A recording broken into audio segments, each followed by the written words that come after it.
There are moments in life that shatter your reality, tearing the very fabric of everything you believe to be true.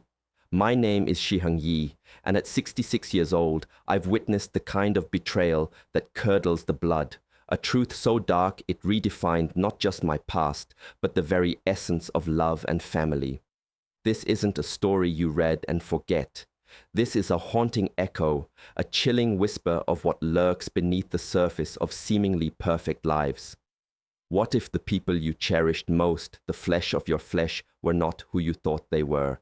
What if the most devastating loss of your life was not an act of fate, but a cold-blooded crime, orchestrated by those closest to you? The answer to that question changed my life forever, plunging me into a nightmare I wouldn't wish on my worst enemy, and I'm about to share every horrifying detail.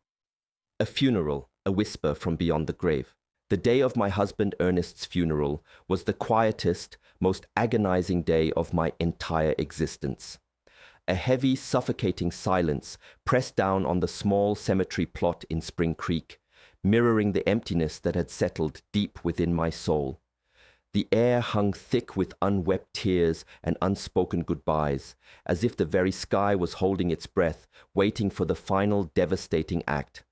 I wore my only black dress, a garment pulled from the back of my closet, heavy with the memories of past sorrows. My hands, gnarled and trembling with grief, struggled with the tiny buttons at the back, until my dear friend Doris, her own eyes red-rimmed, gently helped me, her touch a small comfort in the vast ocean of my despair. "Be strong, Heng," she whispered, her voice barely audible, as she carefully smoothed my stark white hair. "Ernest would want you to be strong." But strength felt like a foreign concept, a distant shore I might never reach. I was an empty vessel, a shell from which all life had been painstakingly drained.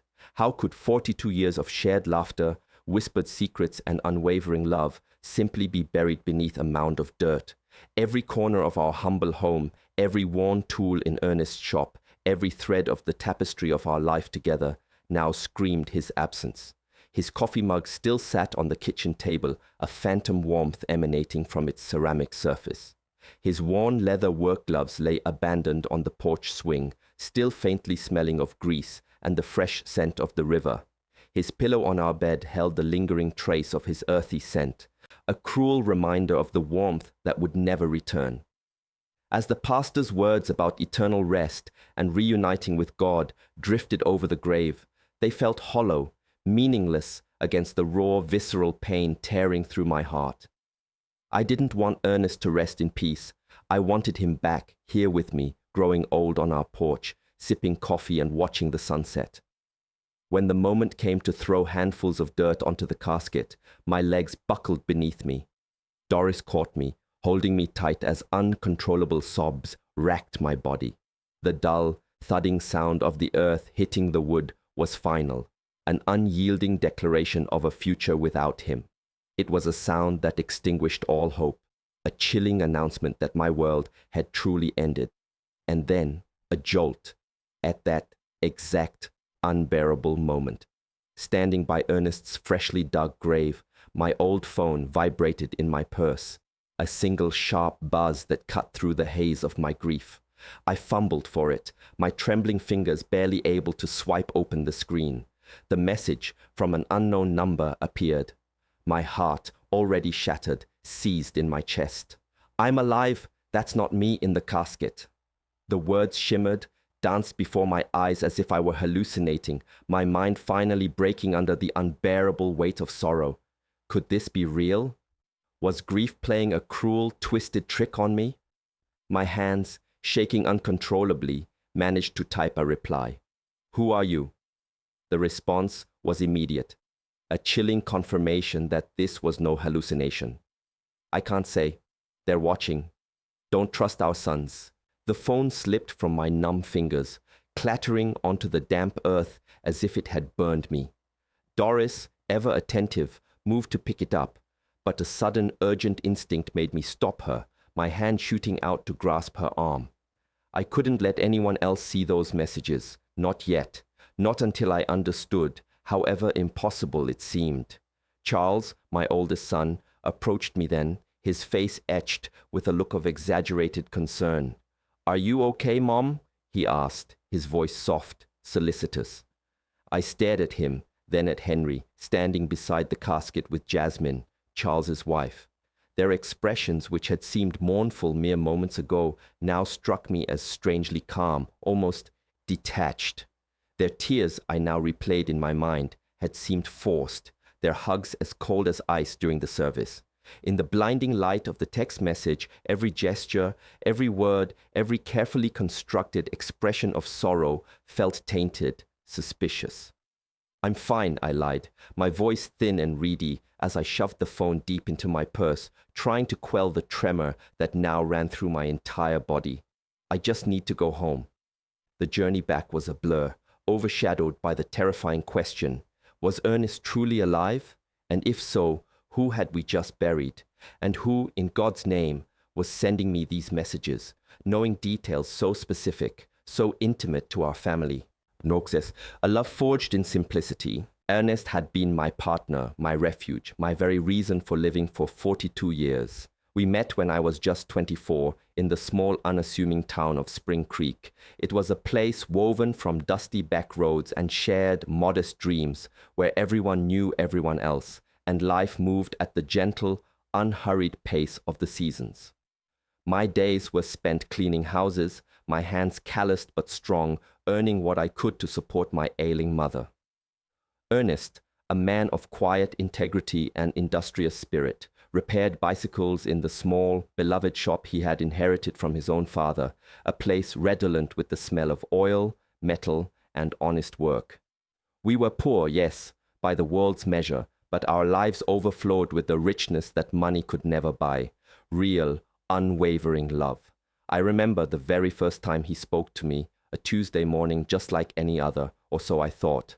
I was walking towards the market, my faded green dress whispering around my ankles, my worn-out shoes kicking up puffs of dust with each step. Suddenly he emerged from his shop, his hands stained with grease, but his smile radiating a shyness that instantly, irrevocably, captured my heart. "Good morning, Shihang-yi," he said, his voice a soft, warm melody that felt like sunshine. "Need me to check out your bike?" The truth was, I didn't even own a bicycle, but in that moment, my mind, quickened by the sudden flutter in my chest, invented an excuse just to prolong the enchantment of his presence. That innocent conversation, under the watchful gaze of the large ancient oak tree in Town Square Park, blossomed into whispered promises of eternal love, quiet dates beneath a canopy of stars, and finally a simple wedding brimming with hope and the profound certainty of a shared future. The initial years of our marriage were undoubtedly hard.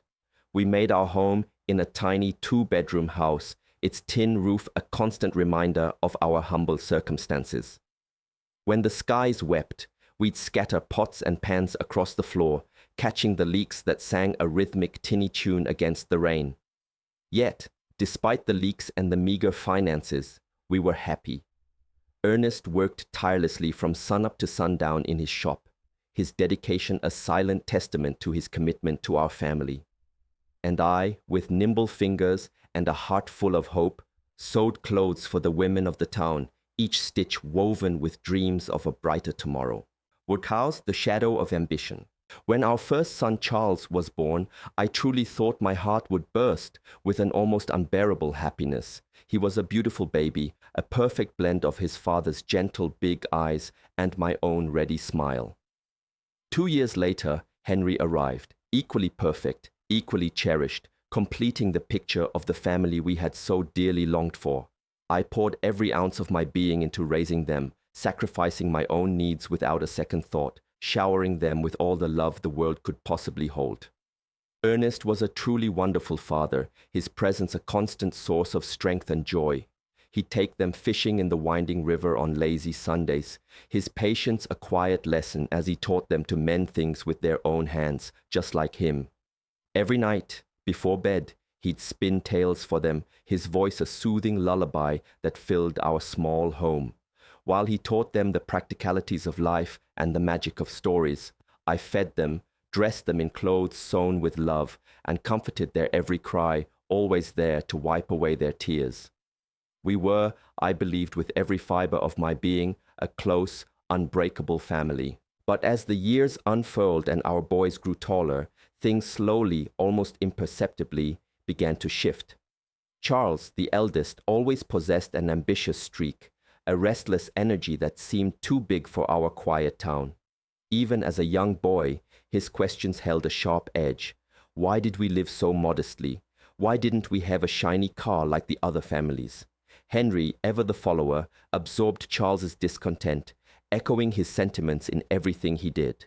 When Charles turned 18, Ernest, his heart bursting with pride and hope, offered him a job at the shop, envisioning a future where his sons would carry on his legacy.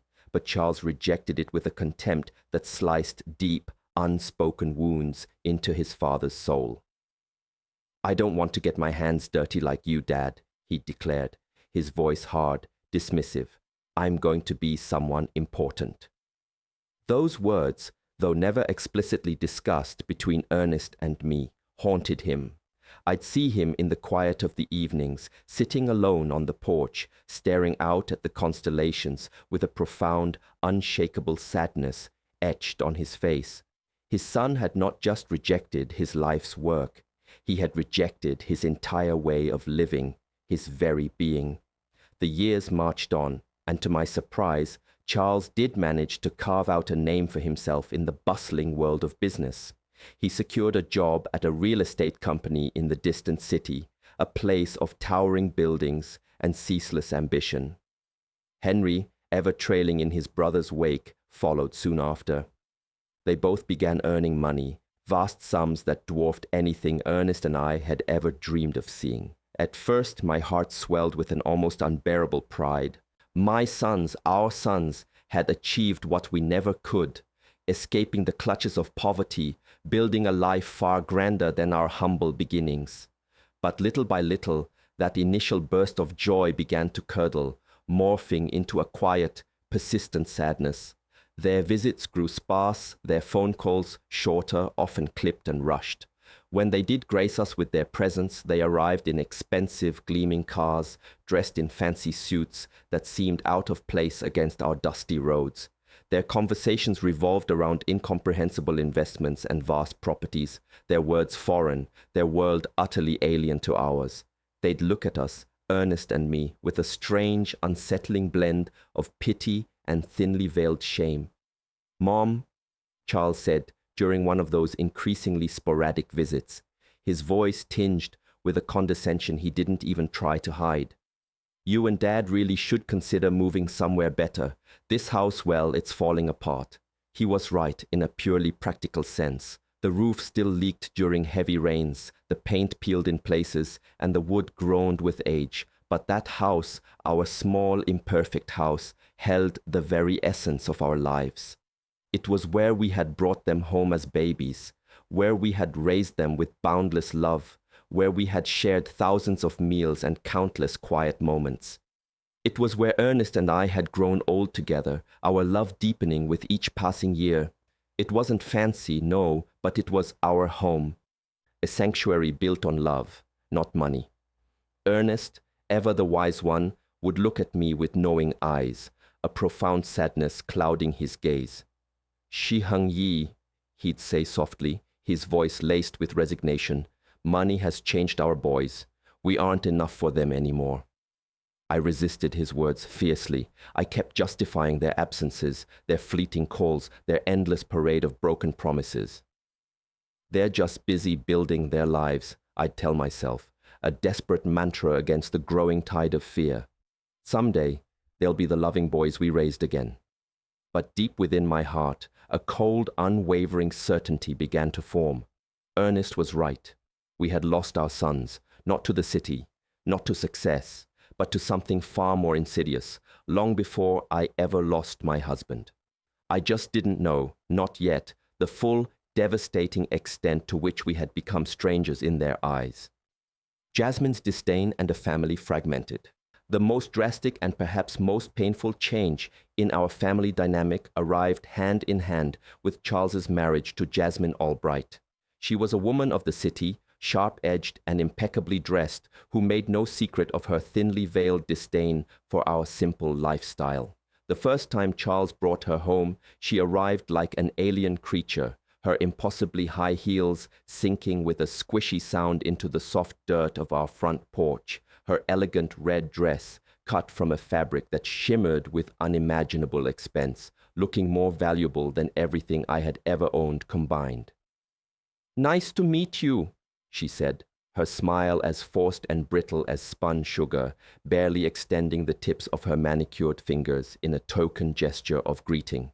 Her eyes, cool and appraising, swept over our humble home, scanning every detail with an expression I couldn't quite decipher, but which made me feel acutely small, insignificant, like a relic from a forgotten past. During dinner, a meal I had lovingly prepared with all the old recipes Ernest adored, Jasmine barely touched her plate. She pushed the meatloaf around, cut tiny, almost microscopic pieces of chicken, but ate almost nothing, her delicate distaste a palpable presence at our table.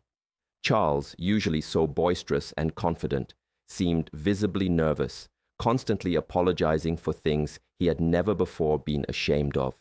The simple furniture, the lack of fancy wine glasses, the quiet hum of our antiquated refrigerator. "Next time, we'll take them out to a proper restaurant," he whispered to Jasmine, thinking I couldn't hear, but every word, every dismissive syllable pierced my heart like a freshly sharpened knife. Henry, for his part, remained single, yet he had effortlessly adopted the same distant, aloof attitude as his brother. His visits became rare, limited strictly to the most obligatory of special occasions. Even then, he always seemed to be in a frantic hurry to leave, his attention constantly glued to his phone, closing deals, making calls, even in the middle of our strained conversations. "Mom, I have to go," he'd always say, just as soon as was politely possible. "I have a really important meeting early tomorrow." Family Sundays, once the cherished highlight of our week, brimming with laughter and the smell of my baking, became a distant, fading memory. Christmases, once warm and filled with homespun joy, grew cold, formal, and strangely impersonal. My sons would arrive bearing expensive gifts, designer scarves for me, a fancy watch for Ernest, gifts we didn't need, didn't truly want, and certainly didn't feel like they came from the heart.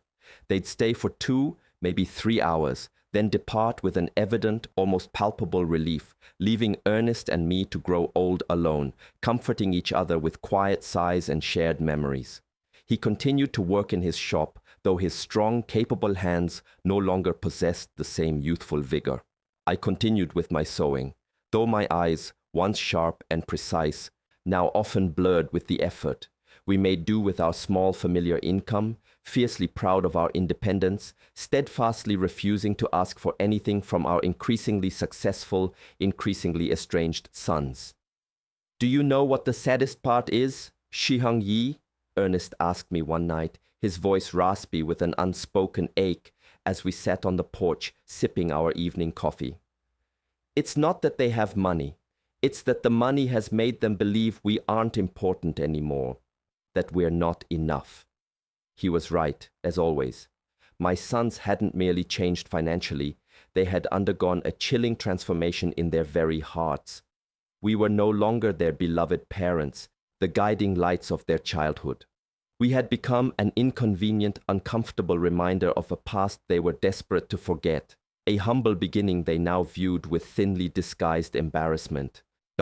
The burden of our past. The situation deteriorated further when Charles, with his insatiable ambition, purchased a magnificent $200,000 house in an exclusive, gated neighborhood in the city, a place far removed from our dusty roads and simple lives. Henry, never one to be outdone, quickly followed suit, investing in a sprawling luxury condo that cost a staggering $150,000. Suddenly, our sons were the owners of fortunes, properties we couldn't even begin to imagine, their lives glittering with a prosperity that felt alien and cold. It was during one of her rare obligatory visits that Jasmine, ever the architect of insidious suggestions, floated the idea. "You should really consider selling this old house, Mrs. Shi-Heng-Yi." she chirped, her tone sickly sweet, yet imbued with an unmistakable condescension. And then perhaps move into a retirement community. There are some very lovely places, you know, specifically for people your age. You'd be so much more comfortable there. The word community hit me like a physical blow, a stinging slap to the face. A retirement community? After 4 decades of painstakingly building our home, after pouring every ounce of our love into raising these 2 sons, they now wanted to send us away, to shunt us off to a facility for the aged.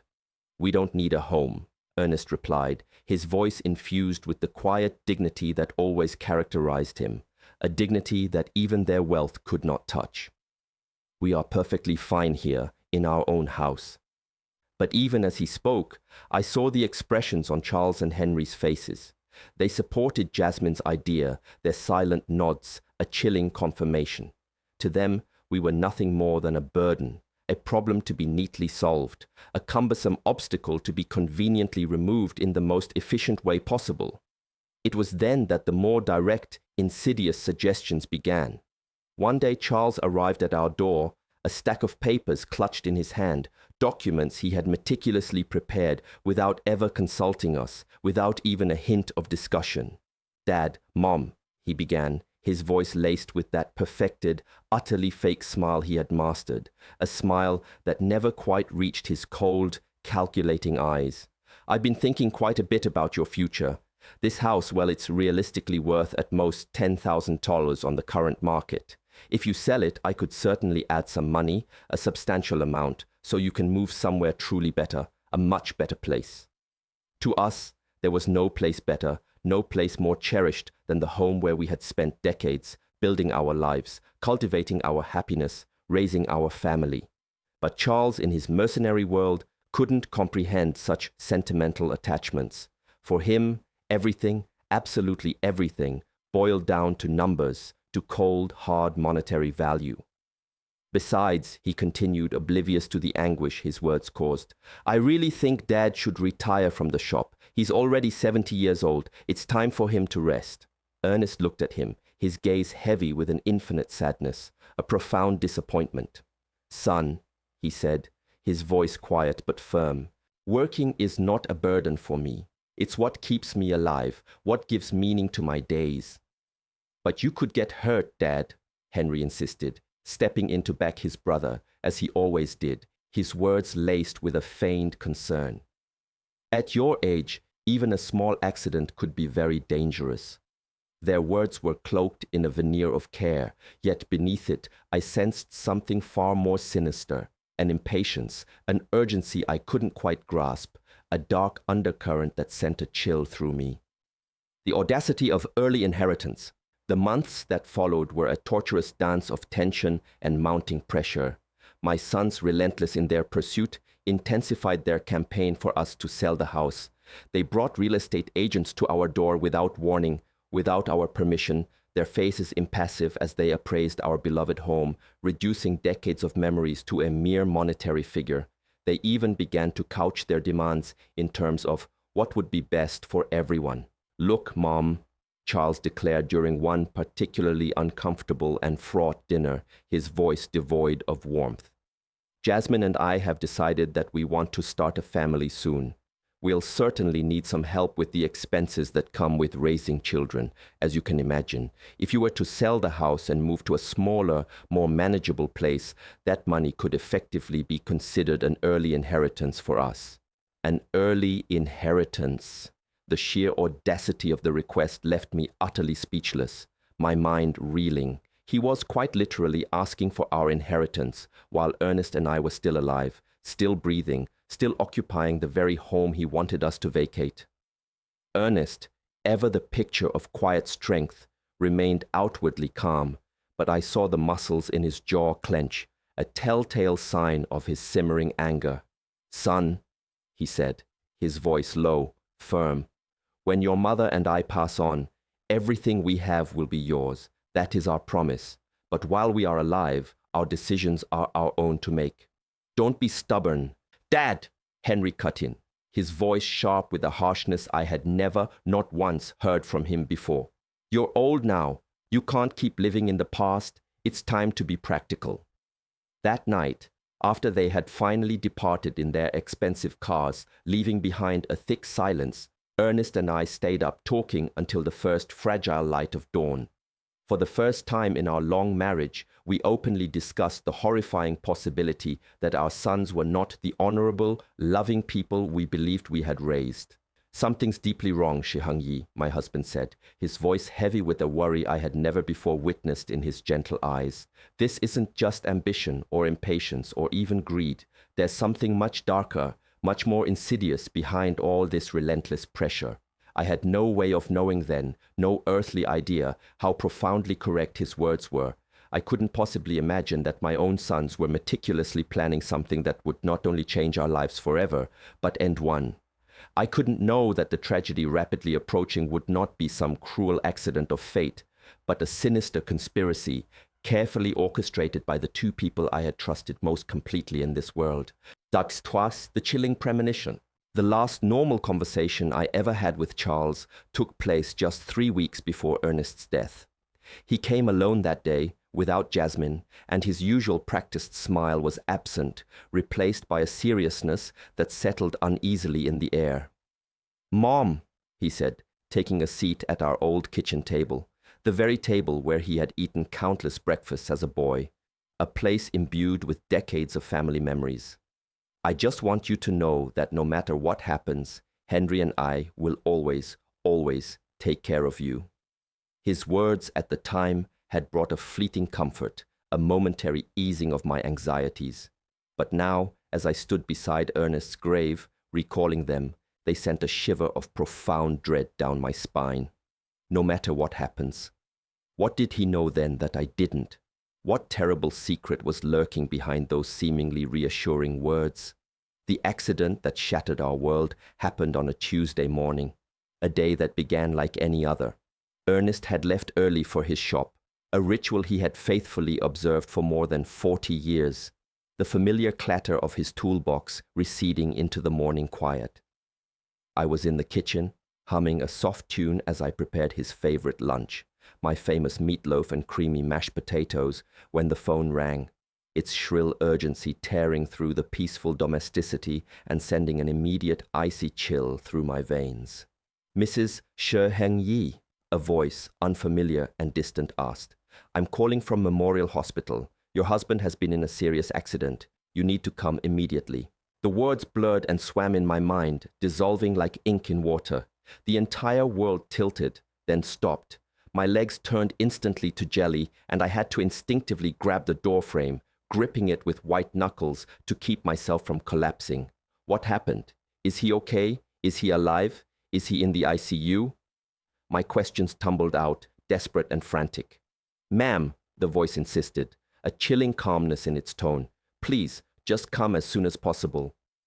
The journey to the hospital was a hazy, nightmarish blur. My neighbor, kind Doris, had to drive me, for my body was racked with such violent trembling that I couldn't even manage to hold the car keys steady in my hand. The entire way, my mind, in a desperate act of self-preservation, utterly refused to process the enormity of what was unfolding. Ernest was so careful, so meticulous in his work, obsessive about safety. How could this, of all things, have happened? When we finally arrived at the hospital, Charles and Henry were already there. That detail, in my fog of desperation, surprised me, striking a discordant note. No one had notified them yet, at least not me, his primary emergency contact. But in my overwhelming panic, the detail was fleeting, pushed aside by the urgent need to see Ernest. "Mom," Charles said, his voice filled with a force that seemed genuinely distressed as he pulled me into a tight hug. "Dad is in really bad shape. The doctors say one of the machines at the shop exploded. He has severe burns and a traumatic brain injury." Henry's eyes were red-rimmed, but something in his expression felt off, a subtle discordance. He seemed more restless, more nervous, like someone anxiously awaiting important news, rather than someone suffering deeply for a beloved father. "Can we see him?" I pleaded, my voice raw with desperation. "Only immediate family," the nurse explained gently, her voice soft but firm. "One at a time, for 5 minutes maximum." When I finally stepped into that sterile, antiseptic ICU room, my heart plummeted, sinking deeper than I thought possible. Ernest lay hooked up to a dozen beeping machines, a terrifying network of tubes and wires. Bandages swathed most of his face and arms, obscuring his familiar features. I barely recognized him. His breathing was shallow, labored, an artificial rhythm maintained by the constant, relentless beeps and hums of the life support systems. I walked slowly to his bedside, reaching out to take his hand, the only part of his body that seemed miraculously untouched, still familiar. "Ernest, my love," I whispered, my voice thick with unshed tears. "I'm here. Everything is going to be all right. You're going to recover just like you always do." And then, an impossible miracle. For a fleeting moment, I felt a faint, almost imperceptible squeeze in his hand. His eyes, though still closed, moved slightly beneath their lids. He was fighting. My warrior, my strong, resilient Ernest, was fighting to come back to me.